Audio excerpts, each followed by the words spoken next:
Suppose कोई एक family है, उस फैमिली को घर में ना एक पुराना नेशनल फ्लैग मिलता है, तो उस नेशनल फ्लैग को फाड़ते हैं और उसको फाड़ के टॉयलेट साफ कर देते हैं और बाद में उसको डस्टबिन में फेंक देते हैं।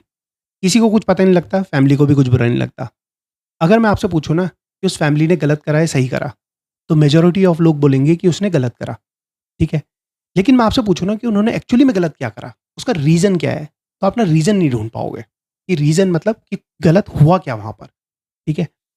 तो जॉनथन हेड की एक बुक है जिसका नाम है द राइटियस माइंड, उसमें उन्होंने इसी पॉइंट को सिद्ध करा है। उन्होंने बोला कि जनरली हमारा परसेप्शन होता है कि हम जब किसी से कोई सवाल पूछते हैं, तो वो पहले उस सवाल की रीज़निंग ढूँढता है और रीज़निंग के बाद हमें उस सवाल का आंसर करता है, राइट? सही या गलत? उन्होंने बोला ऐसा नहीं होता। अगर हम किसी से कोई सवाल पूछते हैं, तो वो पहले प्रीमेडिटेटेड होता है उस सवाल के आंसर के लिए और बाद में अपने आंसर को सिद्ध करने के लिए वो रीज़निंग बताता रहता है। जैसे उनके हिसाब से है, मोरालिटी और इंट्यूशन पहले आता है और रीज़निंग हमेशा सेकेंडरी होती है। चाहे कोई कितना भी पढ़ा लिखा हो, रूल यही रहेगा। उसकी इंट्यूशन, उसकी मोरालिटी पहले आएगी, रीज़निंग बाद में आएगी।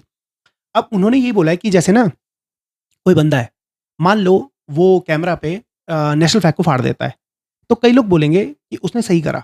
उसने सही क्यों करा? क्योंकि उनके दिमाग में ना free speech is so important. उनकी इंट्यूशन में free speech is so important. तो फ्री स्पीच को अब सही साबित करने के लिए रीज़निंग देते जाएँगे बहुत सारी। अब मान लो दूसरे लोग बोल रहे हैं कि उसने गलत करा, तो उनके दिमाग में ये नेशनल यूनिटी, लॉयल्टी ये बहुत इंपॉर्टेंट होती है कंट्री के लिए। तो वो बोल रहे हैं कि कुछ भी हो जाए उस इंसान ने गलत करा, अब वो उसकी रीजनिंग देने लग गए हैं।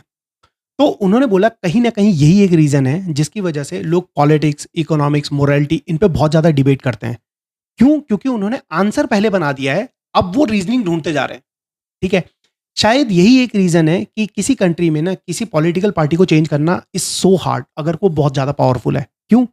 क्योंकि जो लोग हैं ना, तुम उन्हें रीजनिंग दे रहे हो कि वो क्या गलत कर रही है, नहीं, लेकिन उन्होंने इंट्यूशन मोरालिटी के थ्रू आंसर पहले बना दिया है। अब उस आंसर को तुम ब्रेक नहीं कर सकते, तुम वो उसको रीजनिंग कितनी भी दे दो, क्योंकि रीजनिंग हमेशा सेकेंडरी आ रही है। पहले तो इंट्यूशन आ रही है, उसकी उसकी इंट्यूशन में वो पार्टी बहुत अच्छी है। अब तुम रीजनिंग देते जा रहे हो, वो रीजनिंग लगाएगा ही नहीं वो वाली, अनलेस उसका कुछ ड्रामेटिक चेंज हो जाता है। तो इसके बारे में आपकी क्या राय है, आप बता सकते हैं? Thank you.